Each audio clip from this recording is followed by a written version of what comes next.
اعوذ باللہ من الشیطان الرجیم بسم اللہ الرحمن الرحیم۔ شیطان نے اللہ سبحانہ و تعالیٰ کے سامنے دعویٰ کیا کہ زیادہ تر انسان اللہ تعالیٰ کے ناشکرے ہوں گے۔ اب سوال یہ اٹھتا ہے کہ شیطان کو اس بات کا پہلے سے کیسے پتہ تھا؟ کیا شیطان کو مستقبل کے بارے میں معلوم تھا؟ علماء کے اس بارے میں مختلف خیالات ہیں۔ ایک رائے یہ ہے کہ جب آدم علیہ السلام کا جسد خاکی تیار ہو چکا تھا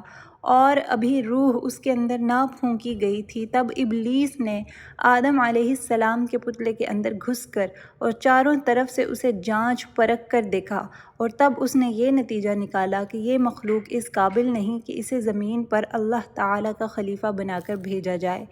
امام مسلم رحمہ اللہ اپنی حدیث کی کتاب میں جس حدیث کا ذکر کرتے ہیں اس کے الفاظ یہ ہیں کہ نبی صلی اللہ علیہ وسلم نے فرمایا، جب شیطان نے آدم علیہ السلام کے جسم کو دیکھا تو وہ جانتا تھا کہ جس طرح اسے تخلیق کیا گیا ہے یہ زمین پر حکومت کرنے کے قابل نہیں۔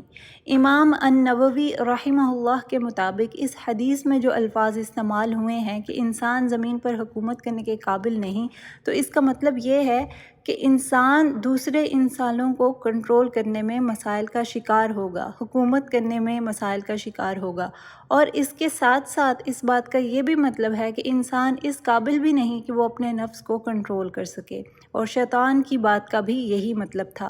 جب شیطان نے آدم علیہ السلام کو دیکھا تو اسے معلوم ہوا کہ اس کی تخلیق اور آدم علیہ السلام کی تخلیق ایک جیسی ہے۔ وہ یہ بھی جانتا تھا کہ جنات کا کیا حال ہوا جب ان کو زمین پہ اختیار دیا گیا۔ اسی وجہ سے اس نے یہ نتیجہ نکالا کہ انسان کا بھی وہی حال ہوگا جو جنات کا ان سے پہلے ہوا تھا۔ ابن کثیر کے مطابق جب شیطان نے یہ کہا کہ انسان زمین پر حکومت کرنے کے قابل نہیں، تو وہ یہ بات یقین سے نہیں بلکہ اپنے ظن یعنی گمان کی وجہ سے کہہ رہا تھا، جو اس نے اپنے تجربے کی بنیاد پر بنایا تھا۔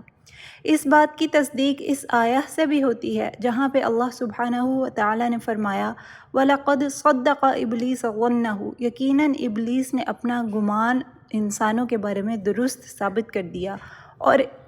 انسانوں نے اس کی پیروی کی سوائے مسلمانوں کے ایک چھوٹے سے گروہ کے۔ ہم پہلے پڑھ چکے ہیں کہ حسد اور تکبر شیطانی صفات ہیں، اور ہم نے یہ دیکھا کہ لوگوں کے بارے میں سوء الظن رکھنا شیطانی خاصیت ہے، اور کسی کے بارے میں برا گمان رکھنا دوسرے گناہ کے کاموں کی طرف راغب کرتا ہے، جیسے غیبت، چغلی اور من گھڑت الزام لگانا۔ اب ہم یہ بات بھی سمجھ لیں کہ چاہے آپ کا برا گمان بعد میں سچا بھی ثابت ہو جائے، پھر بھی سوء الظن کا بوجھ ختم نہیں ہوگا، یہ گناہ ہی رہے گا۔ اللہ سبحانہ و تعالیٰ نے ہمیں ہر حال میں حسن ظن کا حکم دیا ہے۔ شیطان نے اللہ سبحانہ و تعالیٰ کے بارے میں برا گمان کیا، اس نے فرشتوں کے بارے میں بھی برا گمان کیا، اور آدم علیہ السلام کے بارے میں بھی برا گمان کیا،